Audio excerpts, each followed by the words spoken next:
Hello, hello, hello. Welcome, everybody. Glad to have you here. Oh, I can see there's two of us in the chat. One's actually watching. Cool. This is Drone Therapy Season 3, Episode 24 with our special guest, Roger Ma from FPV Racing Seattle. Glad to have you, Roger. But first off, I'm going to let our panel introduce themselves. I'm going to throw it straight off the bat to Ethan, and he can throw it to whoever he wants to when he gets done. Ethan. Hello, everyone. Thanks for hanging out with us tonight. It's great to be here. I'm glad to have Roger here with us this week, and I can't wait to learn all about FPV racing. And with that, throw it over to John. Thanks, Ethan. Roger, it's awesome to have you here. It's great to be back as always. It's always fun. Yeah, I want to hear everything going on, Roger. So now I'm going to throw it to Nemo. All right. Thanks, John and Ethan and Bill. I'm happy to be here as well. And I am curious to know more about racing and how it's set up and the classes and all that good stuff. And with that, I will go back to Bill for his introduction of Roger. And like I said, this is Roger from, where are you located at, Roger? Where are you, or you can give a general vicinity. So we'll say Seattle. Just in case. Seattle. Well, from the east side, the Redmond, Bellevue area. Okay, very good. General Seattle. Okay, so that's very cool. Just out of curiosity, what is FPV Racing Seattle? Well, at the core of it, we're just a group of guys that love to fly. We love to race, talk everything quads, like to show off our gear, learn about the new stuff, and just at the core of it, just a bunch of enthusiasts. We want to race and have a good time. How long has the group been in existence? So I recently joined the club as an officer this year, but I know the club's been around for several years. Mark Kenworthy started the club with some other pilots, and I know they've done race events, 5-inch race events, qualifier events, tiny whoop events at other locations. That's how I kind of learned about FPV Racing Seattle. I heard about these events and always wanted to attend. I think I attended my first event last year. I think it was a fun fly event and was introduced to everyone and kind of, been a regular with the events. Oh, super, super cool. Okay, what kind of drones do you like to build the most? I mean, is there a particular inch size, a particular class? I started with the tiny whoops, and to me, that's still like the best bang for your buck. I like building them just because there's just very little that can go wrong. Unless you like bridge a solder joint, but it's just just cheap. You can bash them and not worry about breaking anything. I do like to build 5-inch quads too, but I haven't actually built a new one lately. I think I only built one this past summer for the season. Lately, I've been focusing more on just the 2S power whoops. Those are fun, and some of the twig builds, the 3S, not 3S, but the 3-inch lightweight builds. So. Is it similar? What a minute! He said they're twig? Okay, y'all are confusing me because I'm just I know they're throwing toothpicks at me, and now you're saying twig builds, and now I'm like, okay, toothpick twig. Yeah, I think they're the same. Sorry. Oh, okay. So who invented the toothpick? Where is okay? Where did Nemo go? So where did the term come from? The first person I heard use that term was kebab. Okay. Yeah. Yep. It just caught on. I don't know if he would claim it that it's his, but he's the first person I heard use that. It's like it was thing, man. Sort of like an inside thing. One time, who said kebab invented the toothpick, and then someone in the chat went wild and was like, "Kebab did not invent the toothpick." It was I forget. Benson. I think was it Benson that got that? No, it was somebody. It was I can't remember their name. Either way, I couldn't help it. We bring it up every time. So basically, he even did this with Zoe. When Zoe was on a couple of weeks ago, we had Zoe Stumball on, Zoe FPV. Well, the funny thing is, it is such a. He's like, who invented the toothpick? It is such a big thing that comes up all the time, right? Like, people go, well, what's a toothpick? Well, even right now, it's like you got to explain to someone what exactly is a toothpick. Well, I even say when they say kebab I even say what's a kebab? So I guess you have to think of it, who invented the concept of the toothpick build. So I think that's, of like a lightweight micro. So I think that's been around for a while. We've been building those forever. But, the actual phrase, toothpick, Kebab's the first person I've heard use that. Exactly. And all that goes back to his dentistry field and, the floss and the tooth fairy and all that stuff. So yeah, that's he's known for the name, not the class. Yep. Yeah, but it is really confusing. When it came up with the name Kebab because he's a dentist. I don't think I'm not sure where that came from. I was just because I don't know. I had to throw that out there. And yes, if anybody has any questions about the Seattle area or I got something else. What was your question earlier, Nemo? You can ask Roger right now because we already know the answer, but he can give it again. So, what is the actual name of your club? Seattle FPV? FPV Racing Seattle. Okay, and that is part of multi. You guys are a chapter of multi. Yes, we are a multi GP chapter. Cool. Okay, what is multi GP? I'll let Roger do that. Take that one. Oh, was that a mistake? I'm sorry. I don't know. Wait, are they the? I guess in my definition, they're the governing. I don't know if they're governing, but they're kind of the main organization where that manages all the chapters and the national events and kind of like the AMA for FPV.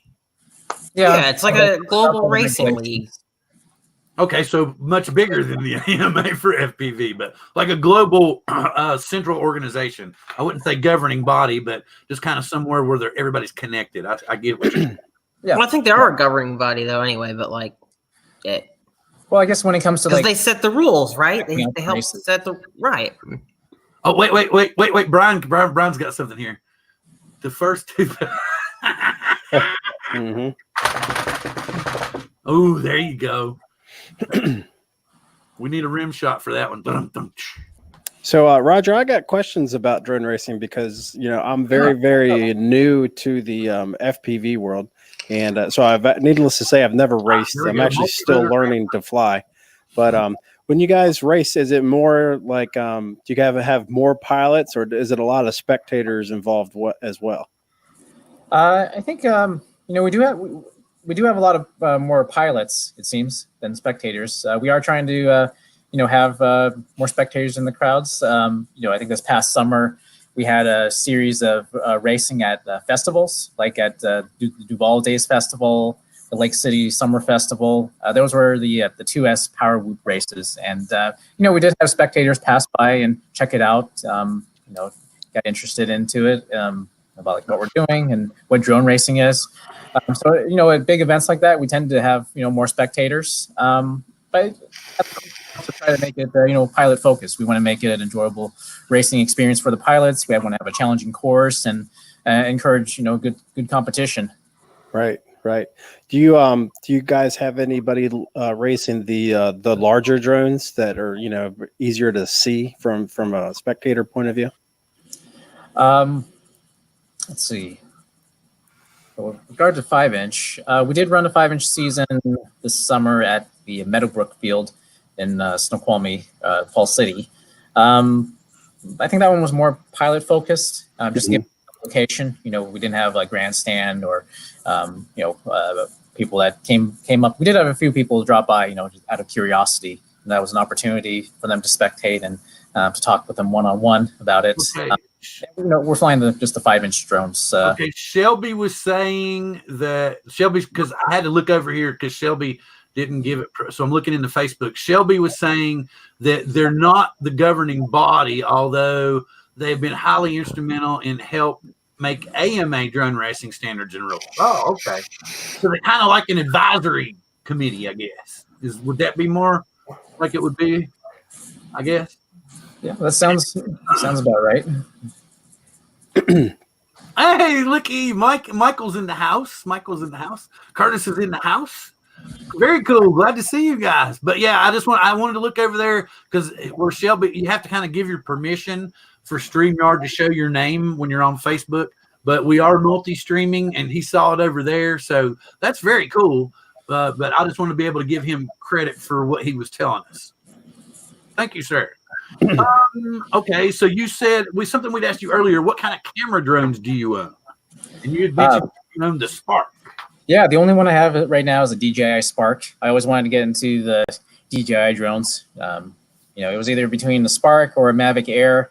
I figured I'd go for the Spark just because I wasn't. I don't record 4K or handle 4K videos. So, I tried the Spark this summer on a vacation overseas and got some great videos, got some great photos. I'm surprised how capable the Spark is for its price points, like how much technology and hardware you get for the money. Oh yeah, I always said if they actually came out with an upgraded battery for the Spark, I think it would definitely be a drone that stuck around for a long, long time. Yeah, I think it just comes with a 1500 milliamp 3S battery stock. So, I mean, they could easily make it. But, yeah, actually, and if you really want to expand the features of your Spark, if you there's an app that you can download. I keep on forgetting. That actually comes it's a third-party app. Okay, go ahead. You got it? I'm looking it up right now. I forget the name of it. Real quick, while Ethan's looking this up, I just want to give everybody a holler out in the chat. I can see the Grumpy Vlogger. I can see Curtis. I can see Shelby Vol was he's over in Facebook. He came in. I can see Jody from Drone Shots, True Drone Reviews, Grumpy Vlogger, Captain Cook, Philly Drone Life, RD Drone Reviews. Going up. Ian, I'm going to say that. I hope I'm saying this right. Pluska. I hope I said this right. Is he a member of your crew? Television. Oh, it's Ian. What's up, Ian? Film Sensei, Artco Drone Solutions, and I'm hoping I got everybody. I don't want to tell everybody right off the bat. If I don't get in here and start yelling everybody's names out like I used to, it's because I'm going to throw you up in highlights like this on the screen and let the guys continue their chat so we don't mess up their flow. And thank you guys for letting me jump in. Ethan, are you ready? Yeah, I'm ready. So if you download the third-party app Litchi, you actually do have to pay for it. But it's a third-party app that works with all DJI drones, and especially with the Spark and the original Mavic Pro, it'll open up a ton of new features that are only available on like the Mavic 2 or the Mavic Air. You even get like waypoints. It'll do point of interest flying. It's a really powerful app. The layout isn't as good as like the DJI Go 4 app, but it definitely, for something like a Spark, it brings a ton of new features that you can use. So it's really nice. It's a really good app. I like it a lot. What's that app called? Litchi. Litchi. I'll have to check that out. Yep. Is your Spark outside warranty? Oh yeah, I bought it secondhand. So all right, cool. Yeah. Jump on Litchi. Yeah, I just sold mine actually. So that's what you did for your Spark. That's right. Yeah, it didn't last long. It was gone quick. Something I figured out. I looked this up online is how to access the advanced features or the advanced configuration settings of your DJI drone. I think when you plug it in, there's an application, and you can do basic stuff. But then I guess if you go, I don't know, it's a process. But you can go into the advanced settings and change the amount of pitch and the maximum speed. Yep, the DJI Assistant app, you can put it into debug mode. Yep, and unlock a lot of that stuff. Yeah, it took a while to figure out how to do that for the Spark. I had to download an older version, but it was pretty cool. It still won't let you turn off the no-fly zone stuff, but yeah. Now, the thing that bugged me about the Spark was that it didn't have the it was the yaw. Since it's only 2-axis stabilized, when you try to do the yaw, it's twitchy because of the there's not enough expo on the stick, and it's cool that adjust the expo within the debugged DJI Assistant to soften it up in the center. So that's really helped with the video quality. Oh yeah. That's something it'd been a while, but yeah, it's really good. You should do a video on that. Maybe. I'm not very good with the how-tos, but yeah. Yeah, the how-tos take a lot of time too. Yeah. So I have another question about racing. So how many guys do you have race at one time? Let's see. I think we try to cap it at Well, okay, it depends. So if we're at a 5-inch event, you have the ability to run 10 and right-hand antennas. And I think we can run up to 6. This season, I think we only maxed at 5 pilots per heat. So 2 right-hand polarized or 3 right-hand polarized, 2 left-hand polarized channels. Gotcha. For the whoop races, we're running 4 just because most people have the linear antennas and we're inside brewery with a bunch of metal tanks. So, multi-pathing could be an issue. So we're going to try limiting to 4 pilots per heat. If we do get, a lot more pilots attending, then we may bump it up to 5 channels and see how it goes. It just becomes a thing where, do we have less pilots flying per heat and then run more heats, or try to get all the pilots into as few heats as possible. Gotcha. Now, if somebody hits somebody else and they makes them crash, can they just get right back up and start flying again, or how's that work? Yeah, of course. So with the indoor racing, we usually have spotters out on the track, perfectly safe. If a 40-gram whoop hits you, it's not going to be a big deal. Sure. So they'll be around to if you're upside down, they'll come and pick you up and flip you over.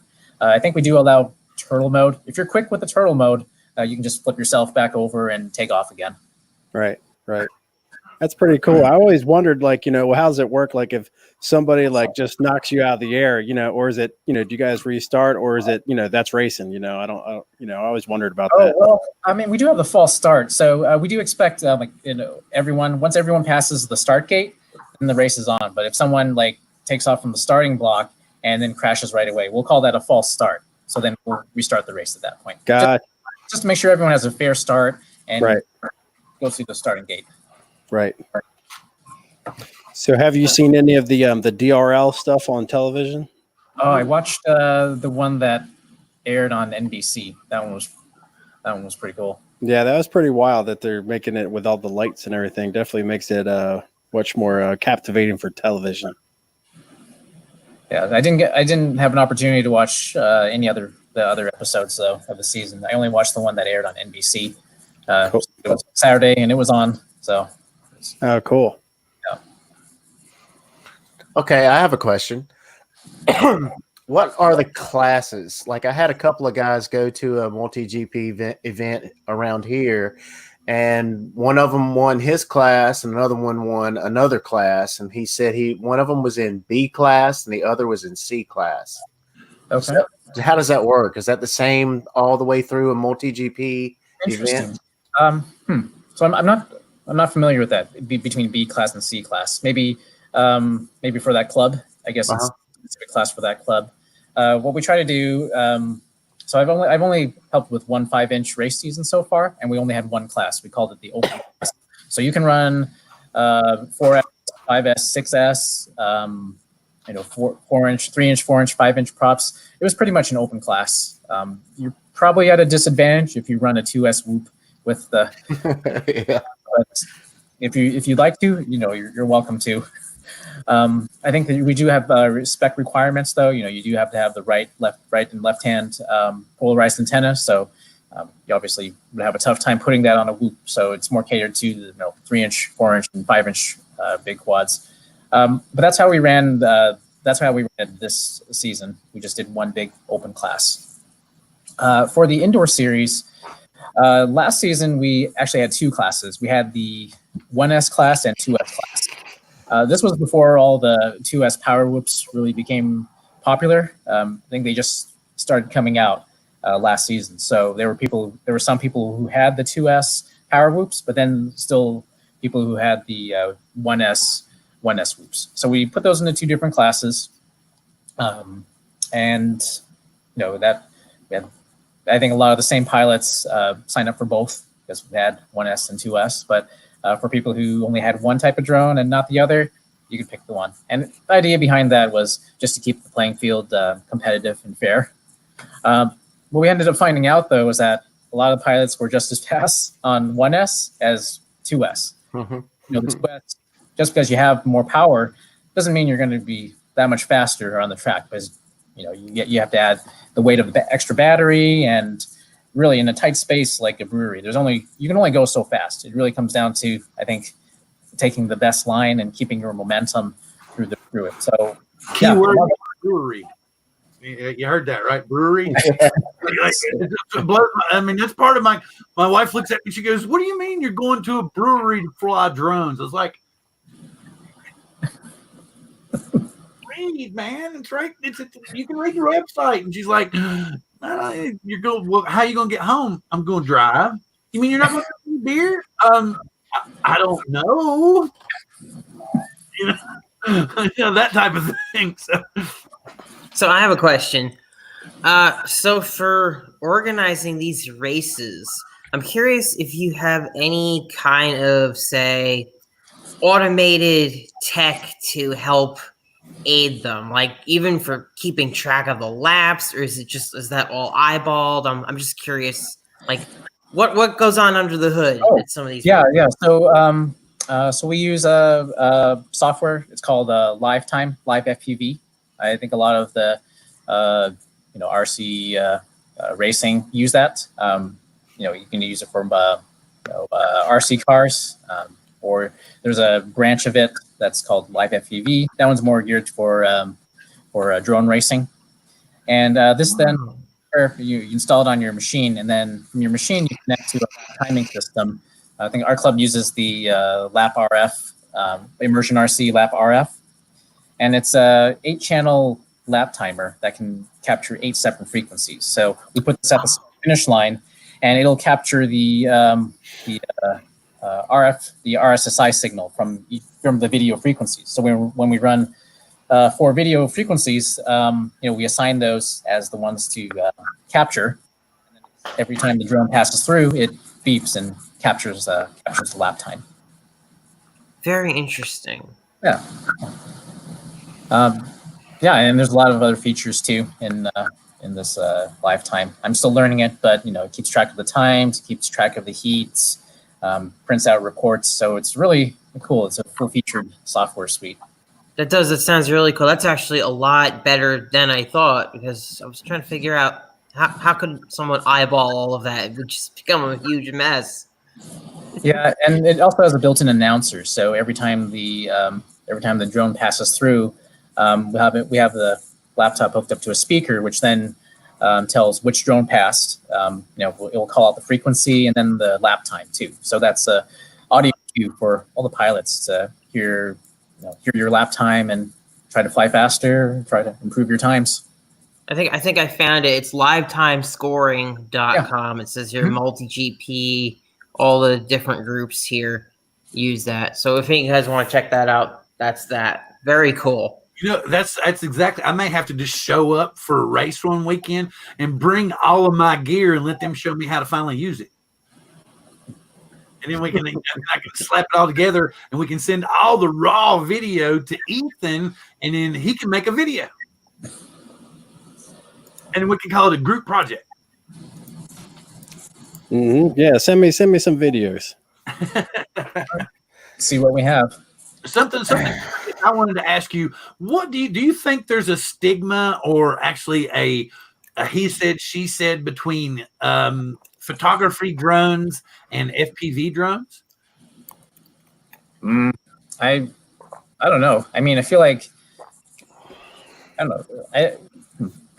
Yeah, hard to say. I mean, I feel like, if you have a Mavic, or if you have a photography drone, I don't know if a lot of the pilots are familiar that FPV racing even exists. I mean, when you think of drone, for the average consumer, you think of the DJI, and you think of the camera drones. Then we have our whole world, the hobby of racing and freestyle and flying acro and all the technology and the gadgets with it. So it's like, I think it's kind of, they're separate.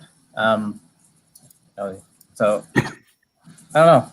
Yeah, I never really thought about that, but Well, the thing I was saying is I can remember when I first started flying DJI products, everybody would say I was a fanboy, and then the FPV guys would be like, "Oh, you fly, DJI, blasphemy, you're not even, you don't really fly. You use all this assistance and everything, unless you fly, acro, you're not really a pilot, and yada yada yada." And that's what I meant basically. I think, okay, well, yeah, I guess when you compare the way racing or freestyle pilot flies versus a DJI pilot, I mean, okay, maybe flying a DJI is easy compared to flying acro. Oh yeah. But after flying my Spark this summer, I'm learning, wow, there's it's a whole different type of flying. So I have a little bit more respect for it now. I mean, it's not about making acrobatic moves and flying fast. It's about flying smooth and getting the best footage. And it really takes a good eye too to have to get the cinematography too, to get the shots that you want. You have to think about that. You have to have the spatial awareness and the piloting skill, of course, to the panning and the movements. So I personally have a greater respect for that now, and I try to welcome all pilots, DJI and FPV. I think we need a lot more of that. So has anybody brought up Cinewhoops yet? We have a few folks who do have Cinewhoops, I guess. Yeah.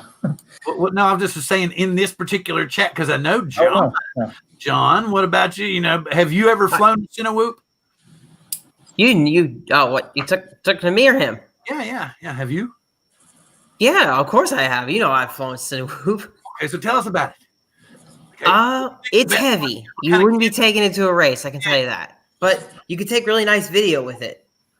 That's for sure. Okay, but is there a difference in the programming? Is it just the same, flash for a Cinewhoop as opposed to any others? Is there, because some people might be confused and thinking, oh, well, you use different software on it because it's a Cinewhoop and, it flies smoother. And I was trying to explain to a guy the other day, I was like, maybe angle, and that's about it. I don't think there's another. I mean, I guess you can use different software on some of them. They do have this application called iNav, which is more suited to doing stuff like that. If you have a bigger GPS whoop, there's also the smaller ones. Most of them just run Betaflight. They're not much different. It's all about the camera. It's more about the camera. It's more about the power to weight ratio. And we're starting to see some high definition video capability from these smaller drones. And it's pretty exciting. I actually can't wait to see, I think CADX is coming out with a 1080 at 60 cam for the 75 and 65 millimeter class, and also for the toothpicks. So it should be pretty cool. Well, see, you can also argue that the term Cinewhoop came from Nurk as he built the Shindrome Squirt, and then everybody else started calling, these little micro drones with HD cameras on them. They started calling those Cinewhoops. So Kebab invented the toothpick. There you go. So would an Acrobat with a CADX 4K or a GoPro on it be considered a Cinewhoop? No. Okay. What makes it? The ducted part of it is It what has to be a whoop. It has to have ducts. Ducks. Oh, I see. But a whoop can a whoop carry a GoPro? Sure can. It's just got to have ducts. And a Cinewhoop is actually a 3-inch. Yeah, that's what the Squirt does. The Acrobat's a 3-inch. Yeah, but there's a kit somewhere to put ducts on those, because I'm in the Acrobat Facebook group, and some guy actually did that. He had some 3D printed ducts and put it on there. I don't know how it flew, but so are the ducts there purely so you can bump into stuff, or they actually provide any more lift or anything like that? I actually think they do help with lift a little bit. I think they do. I mean, I don't know if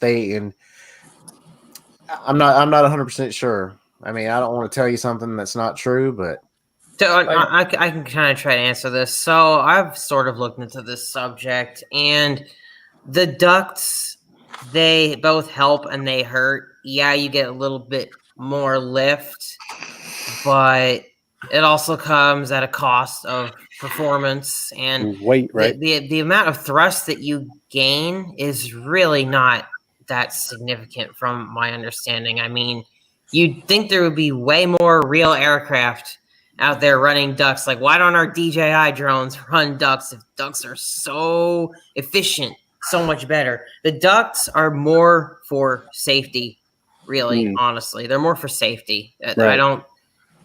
There's not a whole lot of efficiency gain that you get from them. yeah, that's what I was going to ask. I don't really recall anybody talking about efficiency, but like I said, the lift from what I heard is not. It's a little bit, but I mean, yeah, it's not significant. No. Right. Yeah, that 2-inch iFlight 2-inch that I put together had ducks on it, and I thought it flew better without the ducks on it than it did with it. But I actually think the biggest difference was when I went from 3 blades to 4 blades on that. Then it flew way better. Mm-hmm. Yeah, even they were saying, Ian was saying, ducks really decrease flight performance. Yeah, it's more. They're more there about safe. They're more there for safety. Yeah, and they do anything else. They do cause drag, especially when you're flying at full speed and trying to do tight maneuvers. So, yeah, there is a performance hit. I have seen micro motor tests where ducks, they do add a couple grams of thrust. It's not a huge amount. Yep. Right. Yeah, I'll just We've go probably out seen the same thing. Yeah, I mean the ducks. I mean, the first group I built, one of the toy ones. It has the ducks. So, when you're building a very cheap plastic frame like that, the ducks, in that sense, they become structural. I mean, it's not. You could, the frame's going to be flimsy without the ducks in that sense. Then if you're in a racing situation, if you didn't have spectators around, I think most of the pilots would prefer to fly without the ducks, just so you get more predictable flight characteristics. Ethan Mitchell, I sub to you. I got to see what else you got on your channel. Ethan, if you want to, just kind of give us because Ethan is slowly converting from the camera drones over to FPV. So he still has a love for the original FPV drones. What all are you flying on the professional photography style drones there, Ethan? I have a Mavic 2 Pro. That's probably that's probably the daily flyer. And right next to it, right alongside with it, that goes everywhere with it, is the Nafi. I fly both of those quite often. The Mavic 2 Pro, if it's anything paid or whatnot, the Mavic 2 Pro is always going to be up in the air. And the Nafi goes up for situations where we have it's in maybe a congested area where we want to be like a little incognito. And the Anafi also has got some features on it that really help you get point of interest shots really, really nice. So that's why I like to use that a lot too. And it's just quiet. So if there's anybody around or anything like that, nobody's going to even notice it's up in the air. But if we got to have absolutely the best, image quality, then, the Mavic 2 Pro. Yeah, the image quality and the video that you get out of the Mavic 2 Pro, especially on HQ mode, is just incredible. Very cool. Is there any outdoor places like that you fly around the city that would be really cool or anything, or any events that you got upcoming that you'd like to give a shout out about there, Roger? I mean, within the city, I definitely give a shout. Well, I mean, I'll speak for our winter season. I'd like to give a shout out to Sumerian Brewing over in Woodinville. That's where we'll be holding our winter indoor Whoop series. So big thanks to them letting us fly there, and they have a nice facility. They have good beer. There was something I was seeing, something coming up soon, maybe like a anybody that's interested in flying like a tune-up type thing. If you kind of bring in your gear, if you need help with it and stuff. What was that? Yeah, as a matter of fact, that's an event we have scheduled this Sunday at Sumerian Brewing. It's a like a bind and tune free fly event. So welcome new pilots who would like to get into the hobby or just bought their first drone, their first set of FPV gear, but would need some help. We're here to help and do the beta flight configuration, make some recommendations on tuning and upgrades, and give you a chance to fly it around the brewery. So yeah, it's an open event. It's free, and we'll have a lot of us there to help and give feedback. Well, I just thought that was super cool because we talk a lot about, because Bardwell basically kind of gives you the introductory series to FPV, as far as if you want to go a step-by-step thing. But the thing about it is most of us all learn better from hands-on and human interaction one-on-one. So that's the great thing. And I thought it was really cool that you all were doing that, because I've not heard of a lot of clubs that will just openly invite people in to help them get into the hobby. And I thought that was super cool. Yeah. We wanted to do this for 2 weekends this month, just ahead of our winter series. People who want to participate in this series, this gives them a chance to, set up their new drone, have a chance to fly it around. And, we'll be starting up the first race of the season, November 3rd, I believe, Sunday, November 3rd. That's going to be our first official race. It's really just preparation for that, get some practice and just hang out in general, Well, that's super cool. I don't think I could make it down this Sunday, but anybody that might be watching that's local that would like to head down that way, you just heard the open invitation right there for anybody to go by and check it out.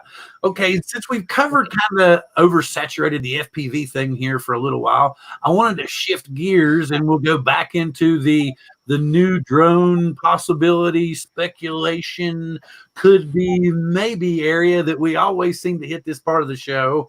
And I will start it off. I was hoping that we would have a special mystery guest. Let's see if he's still around. We'll start it off, and I'll say, anybody, let's talk about the Mavic Mini. Ethan, are you going to get one? Yeah, I'll get one. As soon as they release it, I'm going to pick one up. Why are you going to get one? Well, really, I'd like to see what it's all about. It's kind of, I feel like it's a Spark replacement. Is that, kind of where I feel that it's filling that spot. And, the Spark, I just sold my Spark. It was a great drone. So if I could have something like that was folding and a little bit smaller and did better video, I think it'd be a great product. Also think it's a great product for anybody looking to get into drones. It's rumored to be reasonably priced. We'll see. But I think if anybody's looking to get into drones, it's, I hate to be a DJI person, but, DJI is a great company and they make great solid stuff. So you can't go wrong with one of their products as your first drone. Okay, how much are they paying you? I want to know. How much are they paying you? Ethan, don't tell me you've gone to the DJI. Hey, I still love my Nafi, man. I still love my Nafi. Okay. Well, here's the thing. Like I said, maybe he'll show up, maybe he won't. I was hoping he would. Anyway, so in the last couple of days, in case you all didn't get a chance to see it, and there's wait a minute, I'm planning on hitting the Mavic Mini. Yeah, Marcus says he's going to buy it the minute it's available. Well, Marcus and Ron were on. I don't know if y'all got to see it yesterday, but David Grima from over in Down Under has found some information that there might be a Hubsan Xeno 2 about to hit the market. Get this, folks. It's a sub, I think it was a sub $600 or a sub $500 drone. Not sure which one. One of the two. It's going to shoot 4K at 60 frames a second. The Hubsan Xeno 2. Supposed to have the optical avoidance. I don't think it's going to have the full optical avoidance. Probably going to have the optical flow. It's supposed to have an upgraded sensor, of course, if it's going to shoot 4K at 60. But yeah, I wanted to give them over there on Xeno Nation the shout out on that, because David had found the info and had posted it up for them, and they quickly jumped on to give the live report on it. But actually, Ron was going to try to jump on tonight to tell us about it, but I guess because he's in the midst of going to spin up, so he was going to come on also and give a last minute spin deal. So because as far as I know, there's still tickets available, there's still rooms available. So if anybody's got some last minute money and can throw stuff in a bag, get down to spin up and hang out with all the guys this weekend. I think everybody that was there last year is going to be just a basic participant this year, and they're going to have an all new speakers and everything for you to experience and hang out with all those people. And he was, like I said, I just wanted to do that since he's probably busy right now, and that's cool. And now we'll jump over, since we said the Mavic Mini. John, would you buy a Mavic Mini? If I was in the market for a new GPS drone. But you don't want one. Don't want one. Okay, Nemo, do you want a Mavic Mini? Do I want one? Sure, I want one. Would you buy one? No, I wouldn't buy one. You would not buy one. Okay. I would not. Did he holler back? Nope. He did not holler back. Oh, well. It might be he can't get any bandwidth. So I want a high definition power whoop. That's what I want. High definition power whoop. Okay, Roger. Roger's shaking his head. Would you buy a Mavic Mini? Oh, well, I'm happy with my Spark. I have to see, what additional features I get with Mavic Mini. I think we're getting 20 minutes and 4K at 30, and it's foldable to basically it folds down to the size of the Spark if it didn't have arms. Okay. Well, sounds appealing. Does it have rear optical avoidance like the Air? Oh, wait. There he is. Hey, Ron Brown in the house. Oh. I have returned. You're a special guest. Okay. Unexpected. Please I was telling them the basics of the Xeno 2. So could you please, I basically said at 4K at 60, some optical flow, and that was as far as I got. Can you give them some upgrades or updates as to what else I might have missed? Hold on. I've got double sound going somehow. Okay.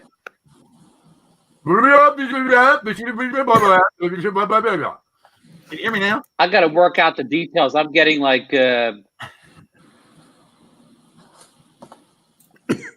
I can see Ryan was saying 4K at 60. Can you hear? I think he froze. I think I've got to fit. Okay. Yeah, I've got a sound issue here, Bill. We can hear you. We can hear you. We can hear you, Ron. I can. Okay, I think. Maybe I don't have enough bandwidth to do this. Okay. Tell us about the Xeno 2 if you can hear me now. Yeah, I'm on some sort of delay. Like I could hear myself talking from a minute ago. Wow, creepy. You should text him so he knows we can hear him. Wait. Ron, quick, there's a guy behind you. Yeah, I've got some bad sound issues here. Let me try to log out and log back in again. Okay, yeah. Be right back. He'll only see the thumbs up when he comes back.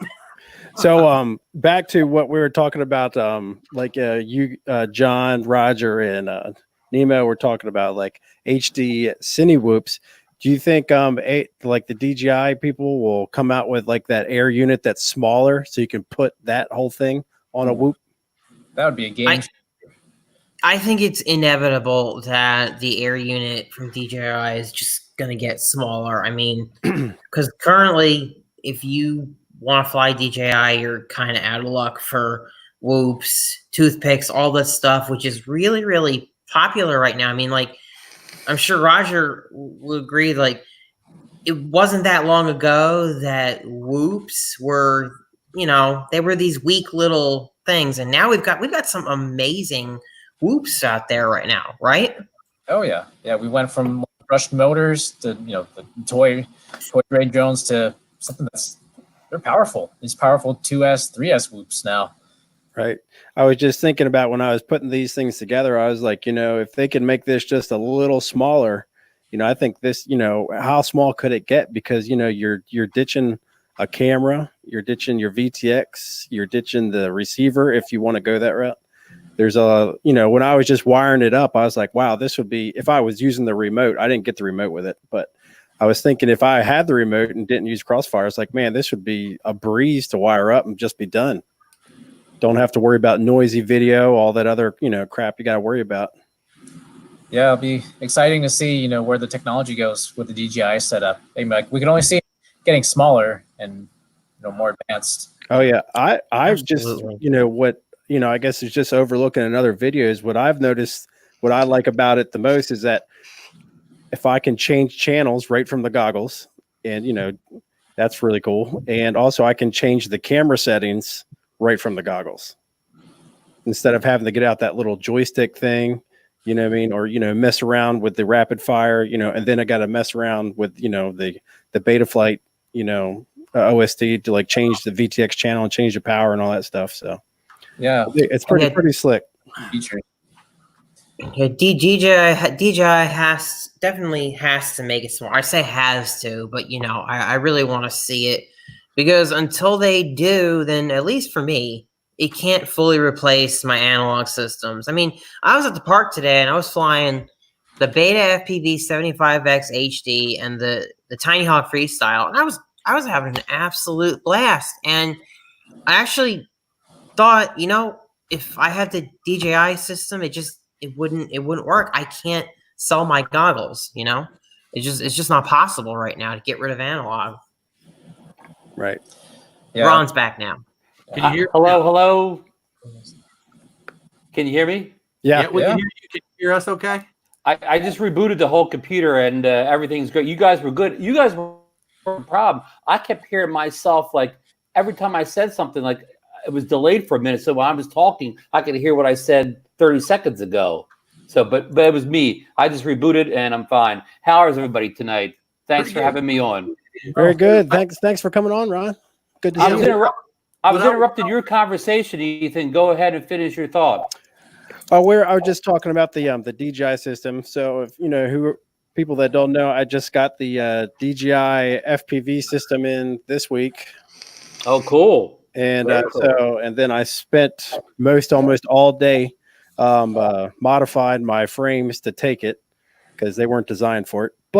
So I got a chance to fly it yesterday, and it's pretty awesome. Wow, I'll be glad, anxious to hear, see some videos on it when you get it in your hands for a while. It's awesome. Yeah, you definitely. It's just amazing the clarity that you get. There's a spot that I fly that I've been basically learning at.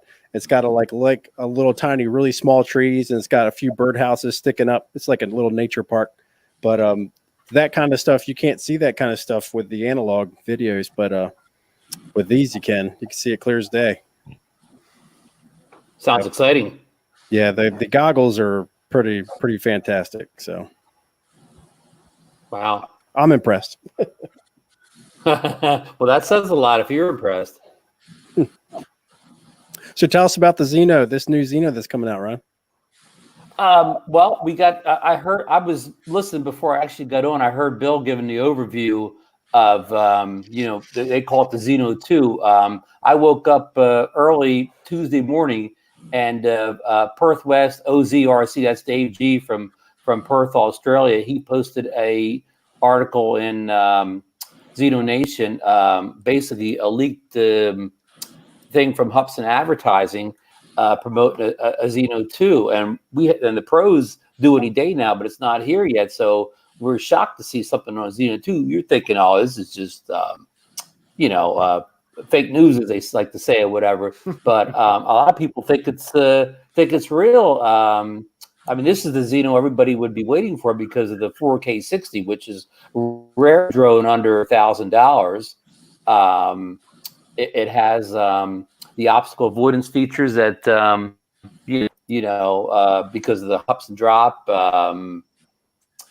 It doesn't have obstacle avoidance, even though it looks like it has an obstacle avoidance sensor in the front. It doesn't say it, but it has a smart battery. Right now, they don't have a smart battery, but this battery, will tell you how much charge it has and discharge for you if you leave it sitting too long. So that's kind of the highlight. 33-minute flight time. Oh, so wow. almost double what we're getting now. Well, they advertise 23 now, so now they're averaging 33. So you really get about, if your battery's new, when I was new, I was getting 17, 18 minutes, but now I'm getting more like about 15 minutes. So that's some of the high spots. But when will this come out? Well, the Pro hasn't even reached the hands of end user yet. So at first I was thinking, this is something they're going to release next year or a year from now. But then I got thinking, what if they're going to have dual product lines where they have, a Xeno Pro will be the kind of their low end, and the Xeno 2 will be a little bit higher end drone. So they'll have like 2 different price points and 2 different performance levels. Like DJI, has different Mavics or whatever. They could have different, different Xenos. Again, this is all just rumor, conjecture. We're basing this all on one little sheet of paper, but there also was circulating, I think it was a South American web channel or website was advertising that they were some information about selling this drone, and they came up with a price of $599. I don't know if that's US $599 or some other currencies $599, but that was a price. I think it was Argentina. Was they were said a site there was coming up with this $599 tag. Again, I don't know what denominations is in, but again, we're going to have to see. I mean, this is kind of shocking if it's true, and if it's not true, it's a heck of a good juicy rumor. Yeah. So, how's the Xenos app coming along? Have they been pushing out regular updates to it? Well, I mean, we saw updates almost every month, and maybe even more up until about the beginning of June, and then things slowed down. There's been very few updates since then. It was a camera update, which that was actually something you don't want. It was actually downgraded it. Well, I think it said it gave it better FPV range, but it must have slowed the bit rate down in the camera, so the video quality suffers. So most people would rather have the improved quality from what you're getting on the memory card rather than a little better FPV connection. Because honestly, when you take it out to whatever 1K or whatever, most of the time the FPV's solid. I'm going to say 95% of the way. So I don't know what the complaint was there, but to answer your question, then the updates seem to slow down. Now it makes sense because they were working probably on the Xeno Pro at first, and then maybe the Xeno 2. So they've kind of put the Xeno 1 on the back burner because I'm going to say it'll kind of be probably phased out of the line over,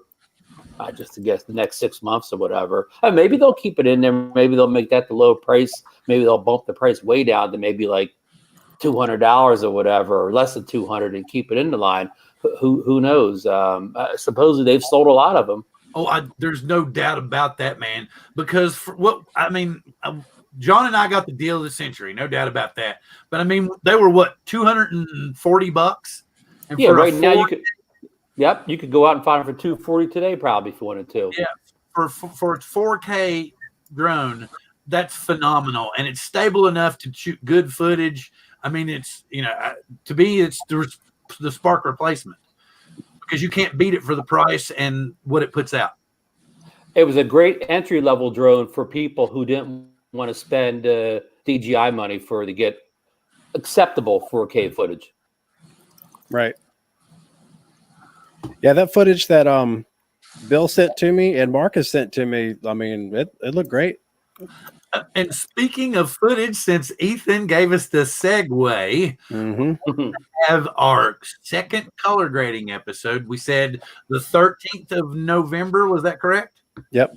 Okay. Wednesday, November 13th, 1 week after we have the wild man, Philly drone wife, Michael from up there in Philadelphia, come on with us. So yes, we'll have our second color grading episode then. And Ethan, if you would like to post that email address that you would like people to send their clips to, and please put something into it for like Ethan's color grading or something like that, so that he can easily reference the videos. Yep. So what I'd like you guys to do, so what we're going to do, we're going to just basically take a few clips from what you guys send me, take a few sections out of it, and then we're going to color grade it in Final Cut Pro on the air. But what I'd like you to do, instead of like edit it yourself, just when you're flying, try to just record like a 20-second clip. So, and then upload that directly off the SD card right to Google Drive or Dropbox, and then email me the link. And so I can download it that way. Because anytime you run it through any kind of editor, to like, even if you're just trying to cut it, the editor, when you output that, the editor is going to downgrade it just a little bit. So to retain the highest quality, send me the raw file. Very cool. And we will remind you all this again. I'm going to add this link to the details and stuff after the show so that anybody can come back. I'll probably put the Ethan's color grading link or something along those lines with a link to this email address so that everybody can get their stuff in more readily and stuff. We will go over it again and again over the next few weeks as this goes on. Let's see, we're hitting about the 6:25 hour. Ron, what do you think? Since you haven't been around for a while and we haven't got your opinion on stuff, what about Skydio 2? What do you think of Skydio 2? Well, I thought enough of the advertising to go ahead and put the $100 down on the pre-order. And I've been following the videos online. I'm sorry, I'm not going to quote the channel right, but the guy with the motorcycles that has had it for a while and makes all those crazy videos, adult videos or whatever. It's a strong. I say that because it's a strong language, but he's done some amazing things with that little Skydio. So and he just put one out. I just watched it today. I don't know if it's just today where he was using the controller, and at the end he put like a little 2-minute clip of some cinematic video he got from it, and it looked pretty sharp to me. I can't tell you he didn't edit it at all, but it sure looked good whether he edited it or not. Bill, what's your impressions of the new Skydio 2? I think it's incredible. I think it's phenomenal, and it's a no risk $100 down. On it, and to be honest with you, and like I've said this before, it's the perfect vacation drone. I mean, it's the absolute perfect vacation drone because all you got to do is basically say, okay, take pictures of me and let it go. You don't have to worry about looking at your controller and making sure it's not flying away and it's not doing all this. It keeps you in perspective. It takes all the pictures. You can hang out, act natural with your family, do your stuff, get the good shots that ordinarily you would pay somebody thousands of dollars to take if you wanted them to get, one of those high quality vacation photo deals, for what you pay out of it. For $1,000, you're getting a drone that logically they could probably sell for $4,000. Yeah, basically what you're saying is this is for the people who want to be Instagram stars. This could make you an Instagram star by just throwing it up in the air and having it follow you. The drone DJ article from yesterday, where they called it like this should have been the GoPro drone, and they were kind of right. This does kind of remind you. This is like the GoPro drone. It up and it's not going to get hurt. It flies through anything. I hope it's not disappointed because I'm excited about the possibilities, just like you, Bill. Yeah. Well, I wanted to roll back into because I can tell Roger's over here going like, man, this is getting really boring. I thought we was talking about it. Well, no, it seemed like we were rattling off about stuff that you were like, I don't know, maybe because I didn't want to bore you because you had given us the time to come on here. Oh, no, okay. Actually, I heard about the Xeno drone. Actually, I was looking at that drone before, the original Xeno. I was debating between getting that and the Spark. I had an opportunity to get the Spark, so I picked that up. I mean, they're at similar points. Now you can get a Xeno like on sale. It just matters. Mine. I'll just drive down there and you can fly mine, so you don't have to worry about it. Then you can decide. Okay, you can fly it and be like, oh yeah, well, I think I'll pick one of these up. Yeah, that way you don't have to worry. But yeah, so and the other drone, of course, I've already asked Roger this, and he said it's intriguing to him. Are you going to get the Mavic Mini, Ron? Well, glad you asked that, Bill. At one point, I was telling him, why do I want the Mavic Mini? It doesn't do anything other drones, that I have do and do better. And it's, I don't really need this drone. But then I got really thinking about it. They keep talking about how lightweight it is. You have under the 250 grams. So then I got thinking, well, what if it's just not light? What if it's incredibly small? I mean, what if it's considerably smaller than the Spark? If it could basically, it's always talking about pocket stuff. If it could really kind of fit in your cargo pockets, that may be the reason to get it. And of course, he's rumored $399 price with a controller. And you guys were talking about Spark. I bet you when this thing comes out, if it is $399 with a controller, and it is as small as we could think it, I bet you Sparks are going to get flooded on eBay when people replace them with this Mavic Mini. Yeah. I hope, and what it should be, if it's going to be what they say it is, I'm really hoping it's going to be quiet too. It should be really, really quiet. Totally. But I'm telling you, I'm thinking it's going to be $399 for the drone and $499 with the controller. Probably. Yeah, that's what we've already been. And now the thing about it was we were already off. We were off on. We thought it was going to come out this Tuesday. So yes, and now they're saying I've heard the 27th. I've heard the 29th. But since we all know that they usually release drones on Tuesdays, I'm going to go. I've heard the 29th or the 28th and the 30th. So I'm going to say it's going to come out on the 29th since they seem to always release drones on the Tuesday. So, if it does come with a controller with the remote for the, $399, that'd be fantastic. I'm not anticipating that, but it'd be a very welcome surprise. It'll be another Skydio 2 thing.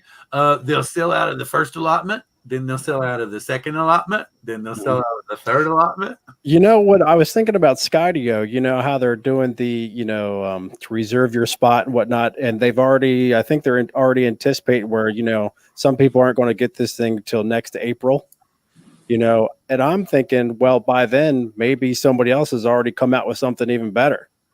This field is moving very, very fast. And so after being slow for a long time, right? My biggest concern with Skydio is is their production going to, lag behind the demand? It's that time again. That's a good question. Hey, a quick straw poll for you guys, even if you're not going to get any one of them. Not which one excites you more of the three drones? The Skydio 2, the Mavic Mini, and we'll even throw the Xeno Pro in there. Which one? Not necessarily the one you're going to get, but which one gets your juices flowing the most? Which one just interests you the most of the three? Who are you asking for? A straw poll. Everybody say which one. I might have to say this first. I have to go with the Skydio. I mean, with the Mavic Mini, I think we kind of know what to expect. It's going to be a lot of the same DJI features, just in a smaller shell, foldable. I'm curious to see how the Skydio 2 performs and how well its tracking capabilities are, its range. I think that's going to be the key thing, to see how does it perform in real life. Mm-hmm. I would agree. Same for me. I agree with Roger too. The Skydio is something different, not that as an original Mavic owner, say a Mavic Mini, something that's quieter, has a good long flight time. If it can do 4K at 60, those would be really, really awesome. That'd be great. But it's not going to be, at the end of the day, it's probably not going to be anything that I haven't already seen before. It's just make it smaller. It's the game of make it smaller. Whereas the Skydio is something really different. Yep. Revolutionary compared to the other drones, I would say. It excites me because I'll be able to fly it, between trees, kind of like Nemo and UFPV guys, John, and you guys do all this, crazy things. I'll be able to do that with the darn Skydio because my piloting skills won't matter. It's not going to hit anything. I can get close to trees and stuff. There's one important thing that we're all forgetting, and it figures that the phone would start ringing right when I get to talking again. It's Skydio, Bill, calling. 2 rings. No, that's what I'm trying to say. It's only Skydio for now. Give it about 2 years, and it's going to be Skynet. Right. And if you look at it, man, it looks like a hunter killer. Remember the big hunter killers that came in the first Terminator? Mm-hmm. Just like that, doesn't it? I'm like, oh man. But yeah, the guy on the motorbike, like when he gets off the bike and he's running around through the woods and it's like dodging trees and stuff and keeping up with him perfectly. Yeah, it's phenomenal. So yeah. Chris Hope, good to see you. And there's Chris saying hi to him and everything. Let's see. So we've covered a bunch of stuff. Wait a minute. What is this? A Typhoon Tornado H920? That's the big new one, isn't it? With the what's that? It's got the boutique camera maker. Not Hasselblad, but the other boat, Leica. It's got Leica camera. Yeah, that's their new big bird. It's nice. I'm not going to deny it. It's a super bird. But I mean, it's humongous, though. You're right. You know what I really want to see? I want to see GoPro or somebody come out with an action camera that has just as good image quality as like the Mavic 2 Pro. I want to see a GoPro with like a 1-inch sensor on it. Well, yeah. Have you seen the articles that are coming out now? They're calling this says Skydio 2, the drone GoPro wish they built. Right. Well, that's probably true. Well, to that, does it have super view? Skydio 2 is a badass drone, dude. It's got a higher depth of field than Mavic 2. Super view. And remember, Ethan, remember the GoPro Hero 7 is waterproof and practically indestructible. The 1-inch sensor in the Mavic Pro isn't. Yeah, true. Well, it could be. It could be though. Could be. It could be. Wait a minute. What was it? What are you not falling? Not asleep. Catch up on.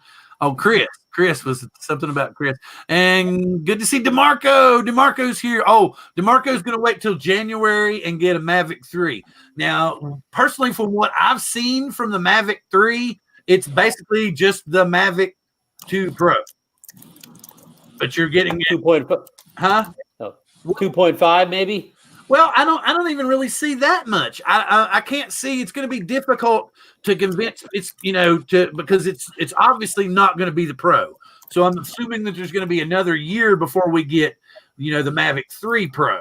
So I'm thinking this one's going to be right along the lines of, because you don't want to step on the Pro model with your silver model of the next tier, So I think it's going to be just under the Mavic 2 Pro, so that they can still squeeze some sales out of the Mavic 2 Pro, and but it's still going to have that big Hasselblad sensor on it.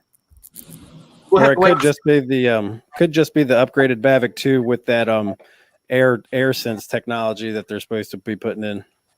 Well, the picture that they're showing has a Hasselblad sensor on it. Okay. Because maybe we're going to get a full frame then. Has with the Mavic 3 on the screen, which could be fake, could be a mock-up, but it's it's actually got the Hasselblad sensor on it. Ethan, you're skipping right over from the micro third force sensor of the Inspire series right to a full frame. I'm ready. Did you all notice something key about tonight? John is not streaming in the garage. So that I did notice that. We don't have a repeat of last week's chaos. Mm-hmm. Yeah, exactly. That's exactly why, because she's going to come home any minute now, and I know the garage door is going to go up.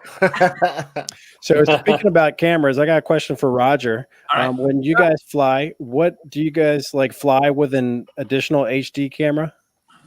So I think for racing, we primarily fly with the analog.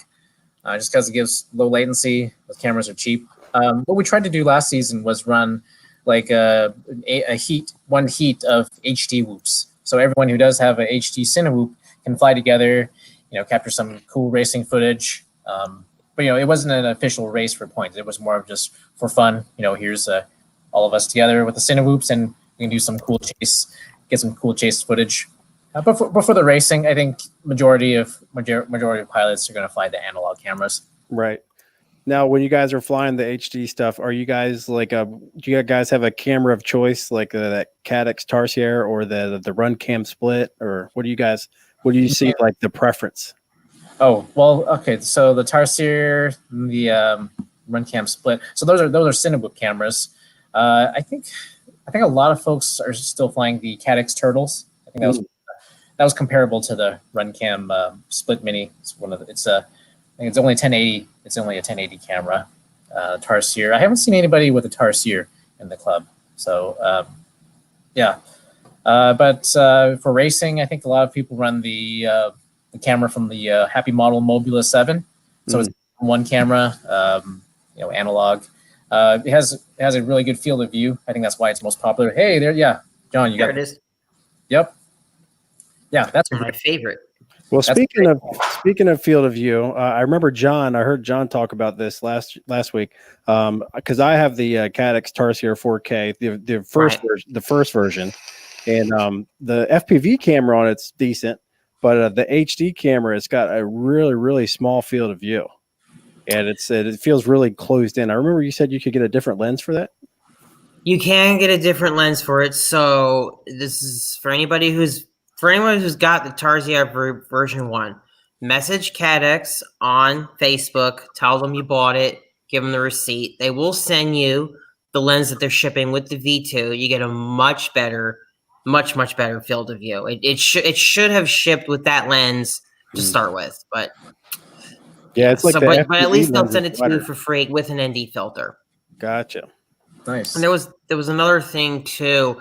At the end of the day, though, the Tarsier has a weird view, and I wasn't really happy with the footage until I took it and threw it into GoPro Studio, the old GoPro Studio app, and applied a 4x3 dynamic stretching, which basically takes that 4x3 footage and makes it into super view. And then that's when you get the true beauty out of these little, Whoop cameras. And this is not a Tarsier at all, but whatever. I'm using it as an example. That's really where you get the real beauty. If they could make a camera that has super view-ishness for whoops or just in general, I would love that. But unfortunately, we're not there yet. We're just stuck with 4x3. I have a question for Roger. What frames are you seeing most of the guys running during racing, and what like flight controllers? Like, is it all Beta Flight? Is there some Flight One in there? What do you see?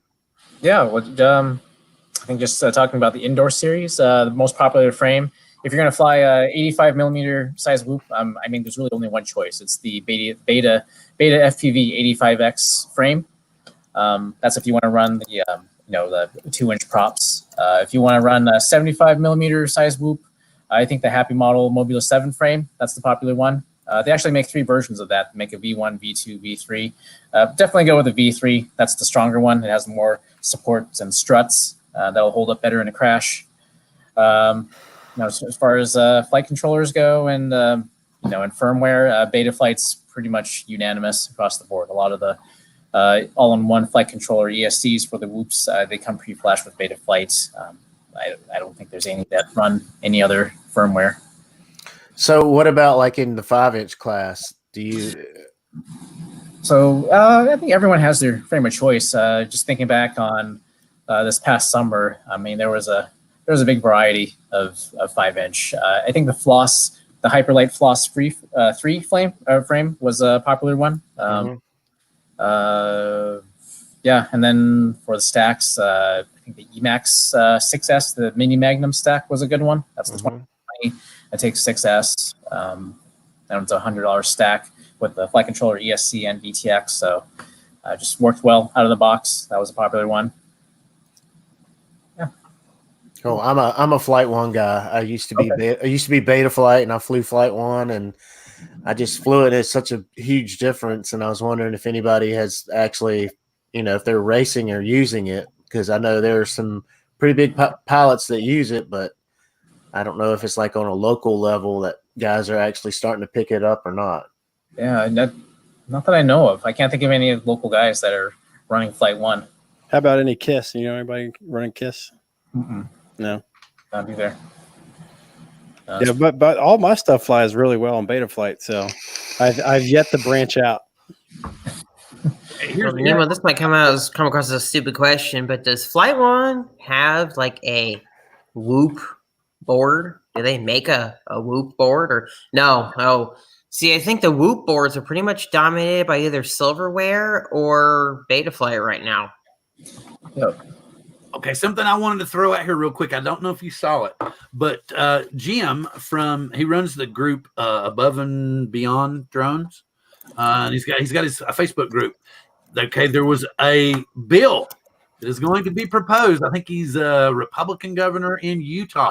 They're going to allow localities to set drone laws overriding FAA rulings. So basically, you wouldn't have your 200 feet. You wouldn't have your your FAA clearance for your 107s. Like your local governments could say, oh, no, you can't fly above 100 feet. You can't fly above whatever. You can't fly in a, near a park. You can't fly, Sam I am, green eggs and ham. So that kind of thing. So we need to be getting on this and making sure it gets shot down because it's going to really mess up everything. Yeah, I don't think that's going to happen. Yeah, I don't either. The FAA has got they've been very firm about how they feel about aerospace right from the get-go. Well, I'm good. Plus, I respond to that post. Since UPS and Amazon, all the people that want to deliver stuff, they want to be able to fly in that airspace tight to houses. They're going to lobby their political people not to let that happen because they won't be able to do all the delivery stuff then. So just because of that big money from the corporations, they're going to stop that from happening. Yeah, and plus they have no leg to stand on because there's been no incidents or accidents or any fatalities or any of that stuff. So okay, let me just slow things down for just a split second. I want to say thank you very much to Roger. I know that we've been on for over an hour or so, and you might have to get going and do some stuff. And if you need to do so, that's perfectly fine. And anybody else, like Nemo, sometimes turns into a pumpkin at this time. Everybody that wants to keep streaming is welcome to keep streaming. Anybody that needs to go, please stand up and say "I" now. All right. Well, I do need to make an exit here, so I will say farewell. But I want to say thank you for having me on the show. It's nice to chatting with you and nice meeting everyone here.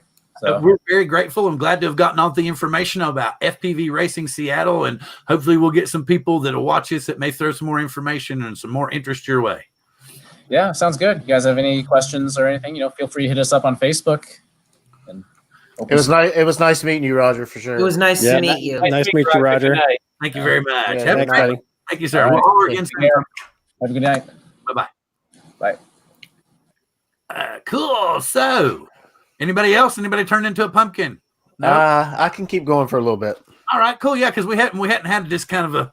I just thought it was cool because Ron and them had used David's information and they threw it up really quick. And I wanted to give everybody a shout out. Something else I want to say real quick. I know we got 15 people watching. I want to tell you also that right now while we are streaming, the Canadian Drone Hub is also streaming.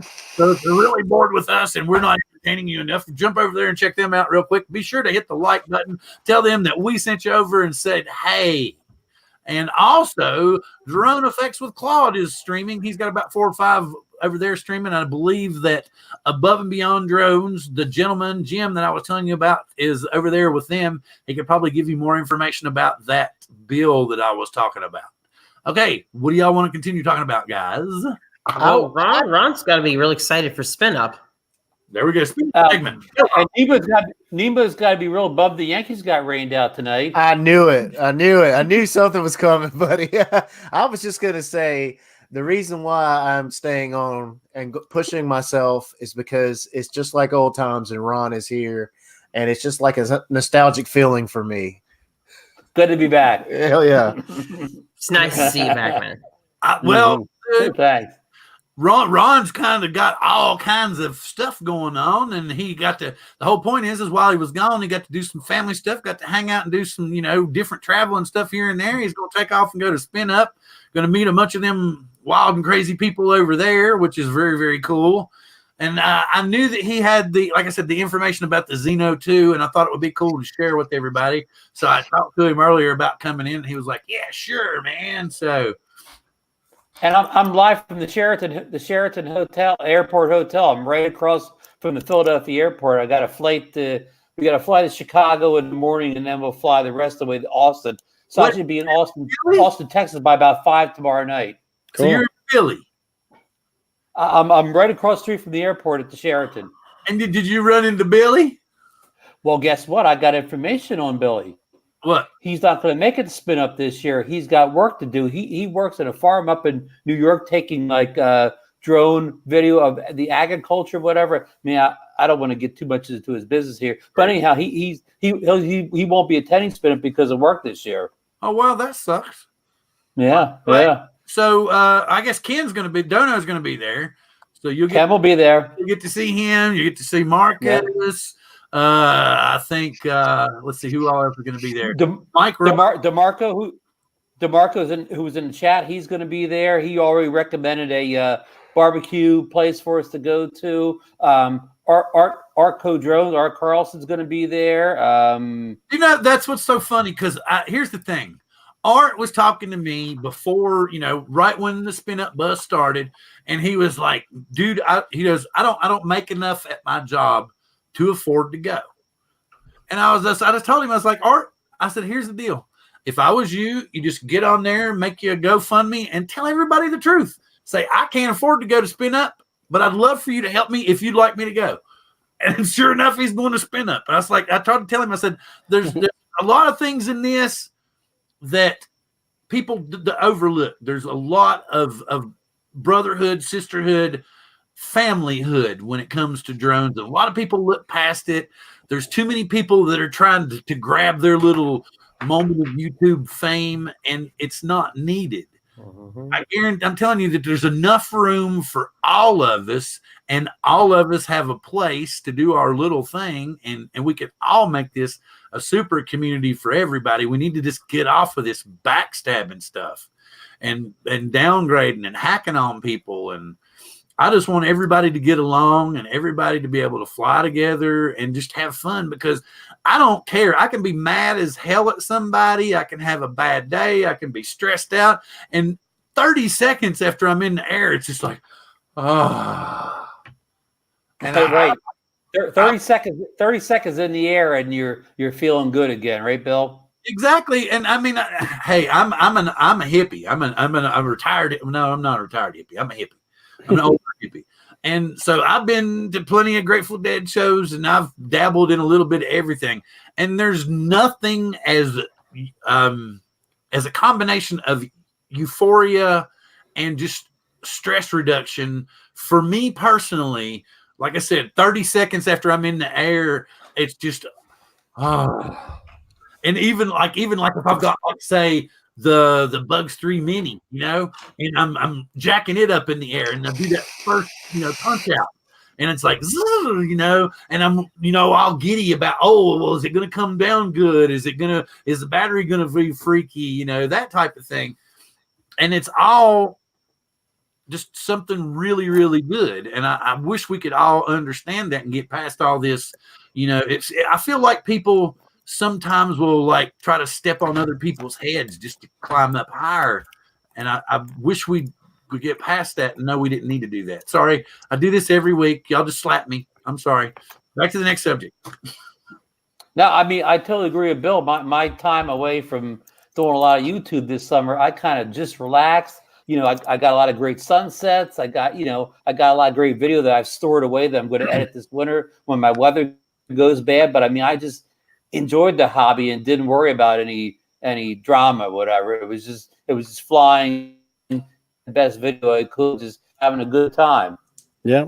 Ron, I'm right there with you. I've spent, I think I've been taking about a 4-month break that we're going to come to a close this weekend, but it's been nice where I can just relax. And I've been working a lot, though. Work's been taking up a lot of my time, but the other part of my time is learning how to fly FPV, which I've been having a complete blast with. So, but I'm looking forward to get back, start making videos again. Hey, Bill, I got an idea.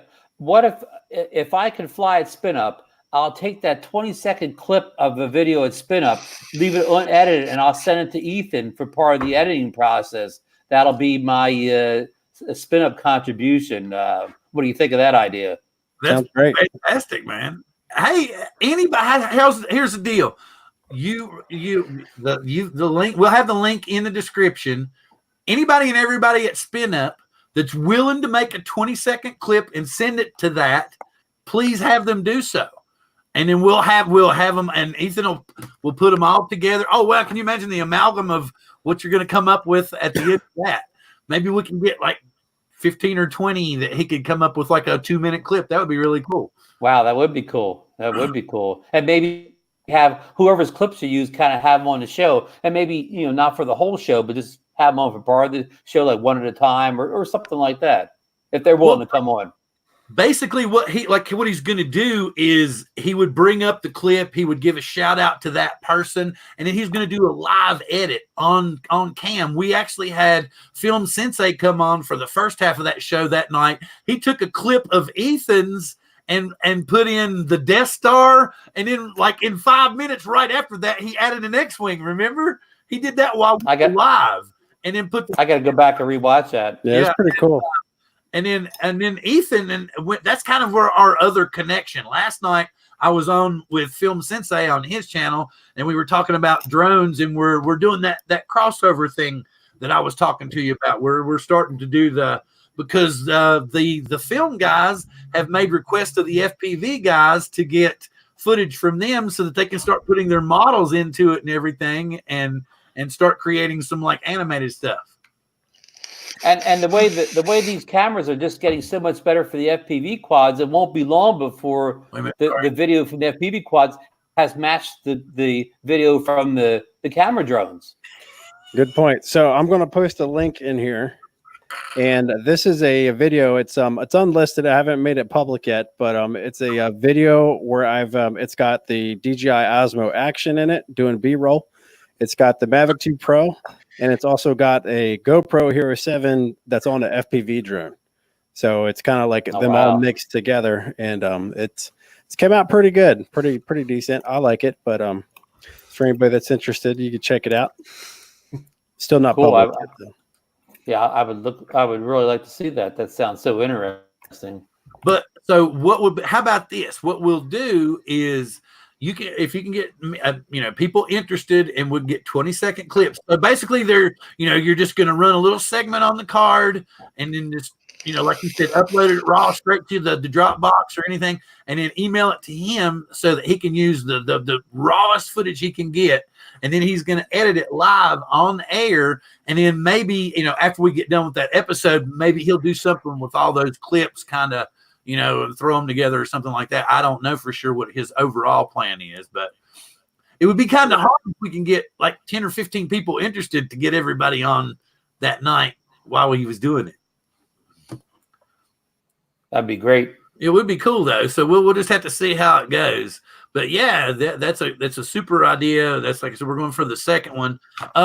Since we're going on an hour and a half, I want to give a quick shout out. Next week we're going to have, and I hope to goodness I'm saying his name right, and we can get all this worked out this week, is Steve Couts. He's from Canada, and he's going to tell us about the stuff that you got to go through to get I guess the 107 equivalent up there, and all the new regulations and stuff. And he's I've showed his channel to the guys and stuff.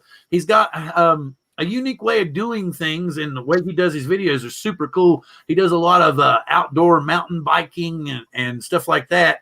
So maybe he'll be talking to us about buying a Skydio 2 also. And then the very next week after that, we're going to have, for our Halloween episode, none other than Mr. Jason Boyle, Mr. J Drone. He's going to come on, spend Halloween with us, and then, like I announced earlier, the very next week after that, we're going to have Wild Michael from Philly Drone Life on. So please stick in with us for drone therapy here in the future. Is there anything else you guys want to cover before we sign her off?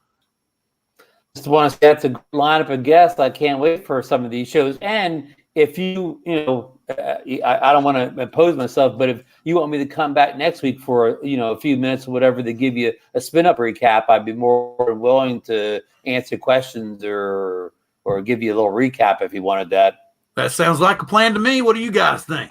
Sounds great. Yeah. Wow, Ron, I get to see Ron 2 weeks in a row. Well, I mean, and we during spin up, if I have enough bandwidth, I may try to do like kind of a little live show at spin up maybe Saturday night, because there's two main hotels where everybody's staying.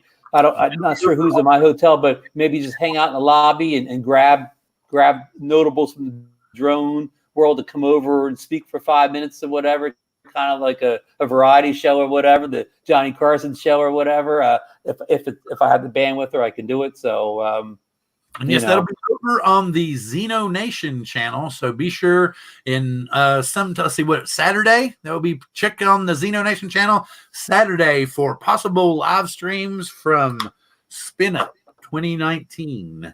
if technically I can do it, from bandwidth and all that type of stuff. All right. Anything else? Anybody got anything before we wind her up? All righty then. Then we will allow everyone to say their good evenings, and I will start for the good evenings with Mr. Nemo, and you can pass it to whomever you would like to, sir. Okay, guys. Thanks for coming, checking us out. All the guys in the chat. Thank you for being here. As always, Ethan, John, and Bill. It was a great time, and I'd like to thank our guest, Roger Ma, and also, of course, my good friend Ron. It was good to see you, and I look forward to seeing you again, and look forward to next week's show. And pass it to Ethan. Well, thanks, Nemo. As always, it's great to see everybody tonight, and I want to thank Roger for coming out. It was great to learn about Seattle drone racing. That's really interesting. I've always wondered about drone racing. It's good to get some insight. It's also great to see Ron back with us. It was always a pleasure having him around. And Ron, I hope you have a great time at Spin Up, and I can't wait to hear all about it. And with that, I'll pass it to John. Thanks, Ethan. As always, it's great being with you guys. Bill, Nemo, Ethan, Ron, awesome to see you back. Roger, if you're still out there, thank you for coming on. I definitely learned a lot about how a drone racing event ticks. That app you talked about was really awesome. I'm definitely going to look into that. Ron, hope you have a great time at Spin Up. And if I'm looking tired, it's because I am a little bit. So it's almost time for my bedtime. So with that said, I'm going to go ahead and I guess I'll pass it to Ron. Yep, sounds good to me. Pass it to Ron. Thank you, John. And real quick, John, I just wanted to throw in that I was talking to DJ Soulforce, and that little Snaptane SP660 drone, it will not record from either the button on the controller, and even if you have the app on, it won't record to the video card, from the app either. It'll only record, Wi-Fi to the phone. So a little bit of extra information there. But I want to. It's good to be back on the greatest drone show on YouTube or whatever. One of the first ones. It's an honor to be back with the cast, the great cast of Nemo, John, Bill, and our special guest tonight, Roger, who was very interesting. It was a pleasure being back, and I look forward to dropping by next week to give you a little Spin Up recap. So I'm going to throw it back to our Grandmaster Bill Thomas to wrap this show up tonight. And I thank you very much. And we're very. Hold on, I forgot Ethan. I disrespected Ethan. I forgot to mention him on the outro. Ethan, I love you. I was just talking too fast here. I wouldn't forget you now, Bill. Sorry, I almost messed up, Bill. No, we need. All right, that's it. Now burn Ron at this stake. This is an outrage. Get him out of here. I'm passed out now. We needed our comic relief moment for the week. Thank you for supplying it. You can come back next week and do so again. But yes, I'm very glad somebody else. Ron, it felt very good. Maybe we'll do some more of these and definitely have you back next week for a Spin Up recap. And with that, folks, I'm very grateful to have everybody here. Live long and prosper. See you next week. Ooh, that was nice of you.